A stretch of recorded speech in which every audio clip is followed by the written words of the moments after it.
All right, world. Welcome to Interested Yet. I got my goodie bag. Lunchtime. Man, I was working and I was thinking about power scaling. Good and bad examples of power scaling.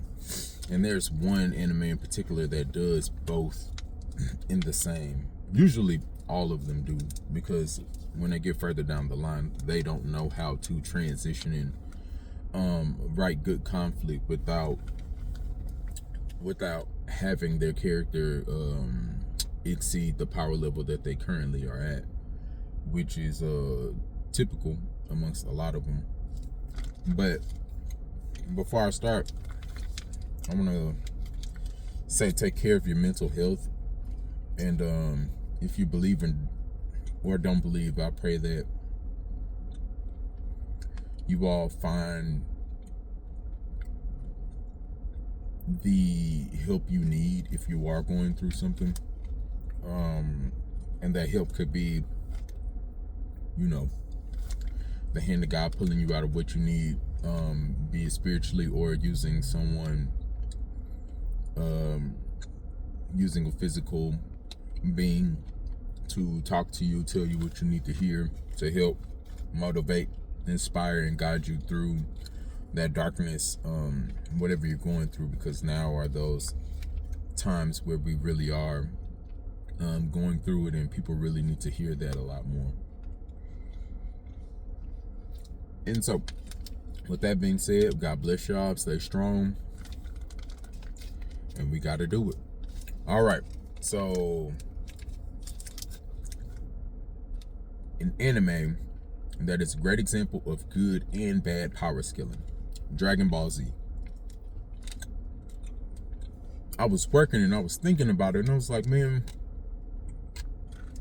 what did I just bite on here? What the? They're trying to kill me. But it's Dragon Ball Z. Now, examples of great power scaling is when Goku turned Kaioken in his fight against Vegeta. That was really great conflict and power scaling if you paid attention to the fight, because technically Goku still, the first initiation of the spirit bomb, I guess. But other than that, Goku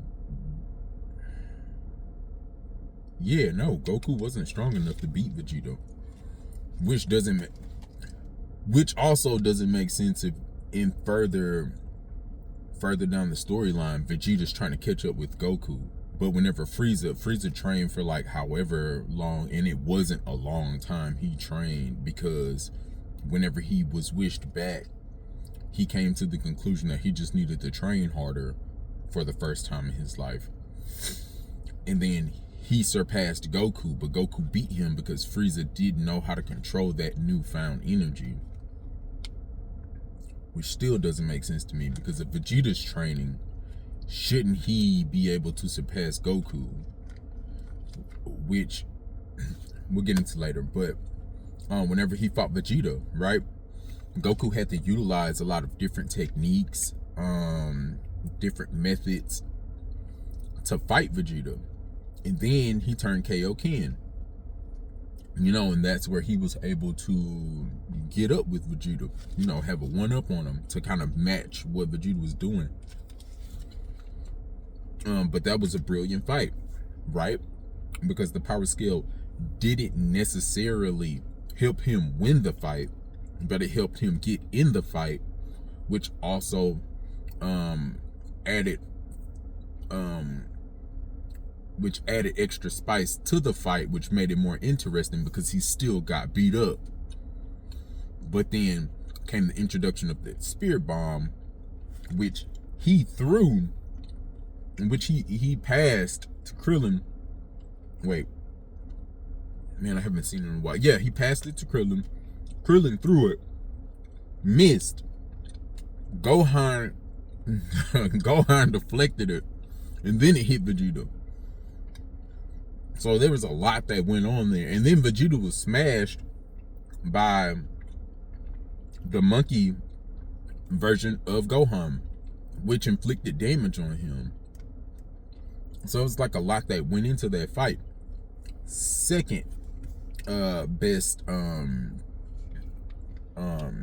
utilization of power scaling was when Goku turned Super Saiyan for the first time. And that right there is right after he turned Super Saiyan for the first time is when they started to kind of go downhill with the power scaling, because there was no need to introduce 2 and 3 when you don't even know how 1 works. But if 1 works, the angrier you get.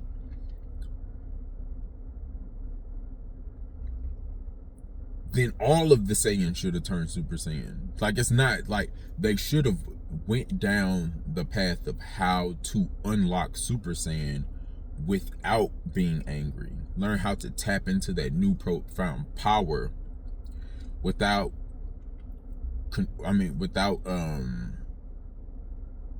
control of your, I would say control of your emotions, but it should have found a better way to unleash Super Saiyan without just saying, oh, you get angry and then you can unlock it. Because technically Gohan should have been Super Saiyan. When they fought Raditz, Gohan should have turned Super Saiyan, but he didn't. He broke Raditz's ribs. But the best part of that fight with Frieza was the introduction of Super Saiyan. We all had the privilege of seeing him turn Super Saiyan, why he turned Super Saiyan. Vegeta see him turn, did Vegeta see him turn Super Saiyan? I know he blew up Krillin. I don't know, but just the introduction to that right there, and that fight with Frieza, it said so much without saying a lot. But the fight itself, it was basically like he finally reached the pinnacle of what a Saiyan is and what a Saiyan is meant to be, what all of his ancestors who died on what is it? What's the planet? Where the planet of Saiyans resided, right? That was basically supposed to be the pinnacle of all of them. That's the peak Saiyan. Now, after that, like, I would give it really the Buu saga, right? Excuse me. Goku turned Super Saiyan 2 and he fought Majin Vegeta, right? All right, I'll go back to that. And then fast forward, he turned Super Saiyan 3 to fight Buu, Kid Buu. But he wasn't able to withhold energy in that form. Like, he couldn't power up. It was just a time limit based Saiyan form, which still doesn't make sense. But okay, it was cool. Then Beerus arrives. He turns God form Saiyan.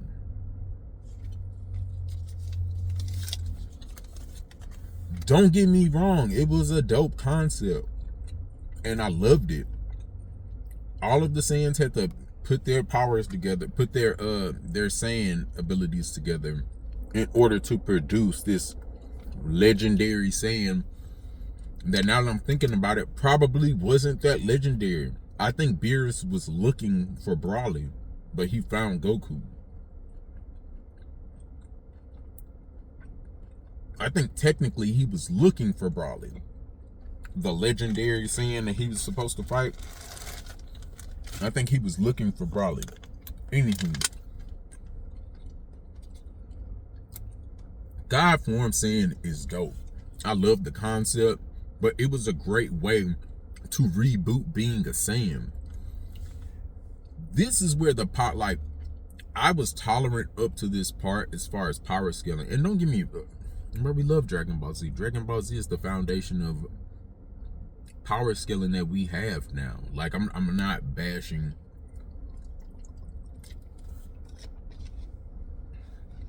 I'm not bashing for it, but it's just like at some point it just got ridiculous. After God saying it got ridiculous because you got no explanation as to the effects that it had on Goku or the other Saiyans who helped put in on that power. You had no understanding of the power level that it came with. Goku turned God level, God Saiyan, with the help of 5 Saiyans. No side effects, no consequences, no nothing. And that right there was the problem, because then after that Beerus movie, then you had the introduction of Frieza being resurrected, Frieza training, now there's golden form, and the Saiyans are Super Saiyan Blue. Where I don't know where Blue came from, nor do I understand what's stronger, Blue or God form Saiyan. Because if Blue is stronger than God form Saiyan, then there shouldn't be a God form. Saiyan Blue should be the God form that's perfected, but it's not. And can't nobody tell me it is, because it's not called that. It's called Super Saiyan Blue, which I have no idea what that is, but clearly it's the most strongest form there is, which means it's stronger than God form and all the other Saiyan forms, especially 3 that we don't even know what it does. Like, how can he turn Super Saiyan 3 but can't maintain energy, but he could turn Super Saiyan Blue and be perfectly fine? Doesn't make sense. And then he gets to fighting with Jiren. He goes through all these different power levels. He gets beat up. And then he goes Ultra Instinct.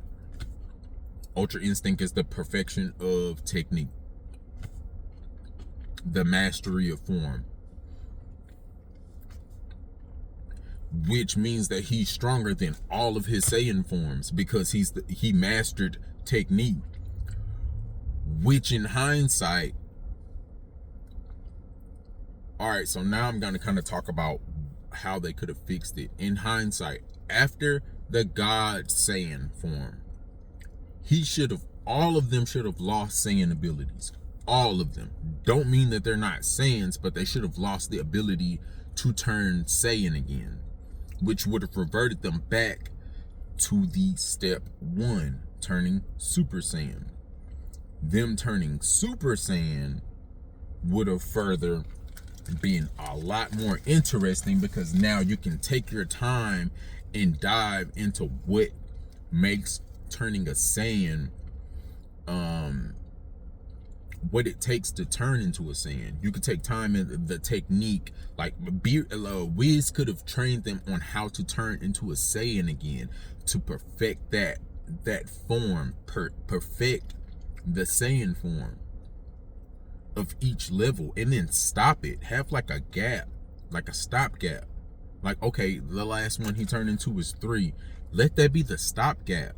Let Vegeta like, there's no reason why Vegeta was struggling to catch up with Goku. If anything, what would have made Dragon Ball Z amazing was Goku playing catch up with everyone else.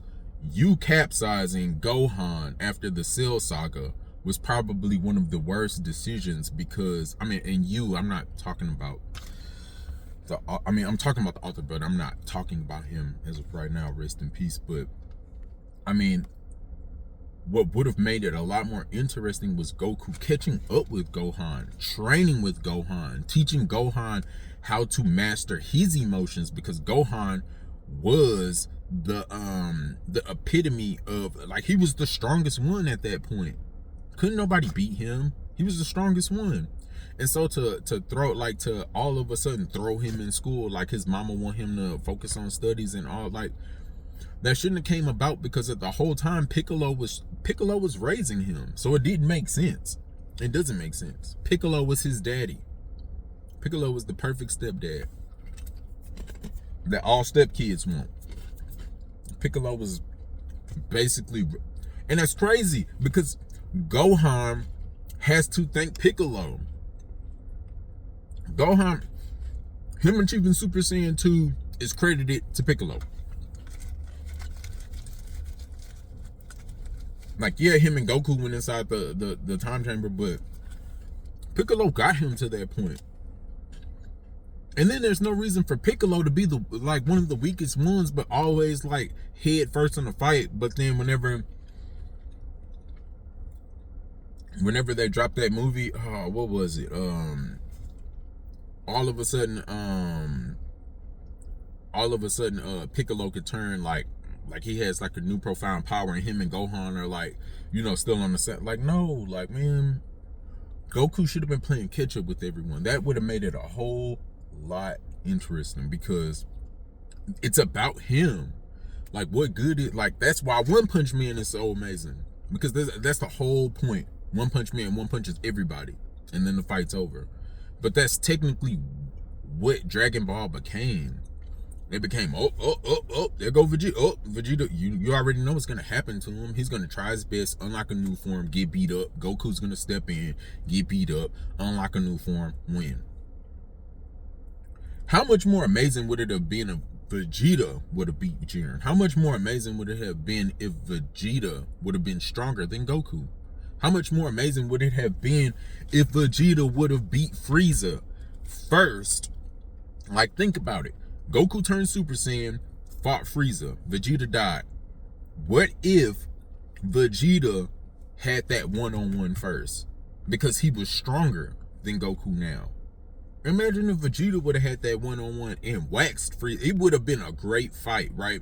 You could have had them going to Vegeta, bro. That would have been the most exhilarating thing in cinema since the remake of the Broly movie. Like, as far as fight scenes, which I don't understand how Frieza survived that A-Dub Broly put on him, but I mean, that's neither here nor there. But imagine how much more dope it would have been if Vegeta would have, man, and that's something I would tap into like on another video. Like Vegeta versus Frieza, that golden Frieza, I would have paid to see that fight happen first. But no. But unfortunately, this is a result of bad power scaling. And then whenever you get in that loop, storylines just kind of like fall apart. It fall apart to who could yell the loudest and who can turn into something new and who could punch harder, as opposed to reverting back to where it started. That Goku versus Vegeta and Goku versus Frieza. I mean, yeah, it was the same thing, but it was a lot more entertaining and exciting because it was just a new element, and they could have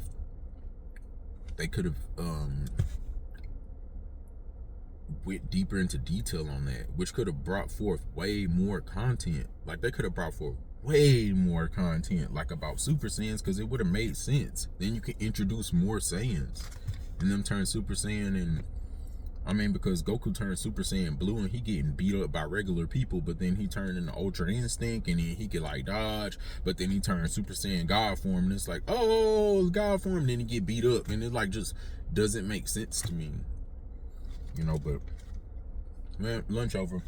But that was just a brief conversation. I thought that was interesting. I was working.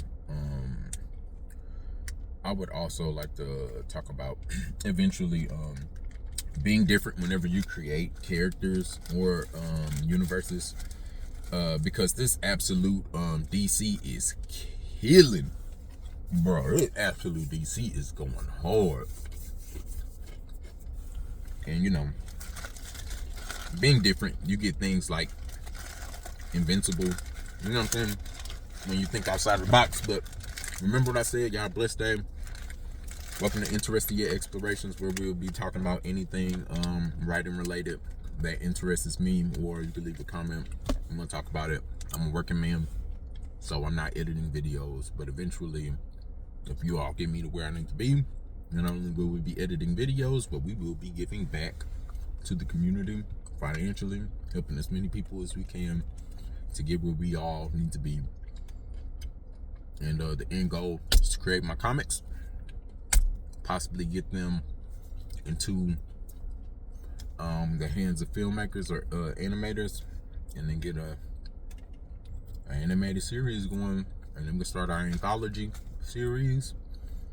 And the more people in this community help, the more I can have people involved, voice acting, anything that, you know.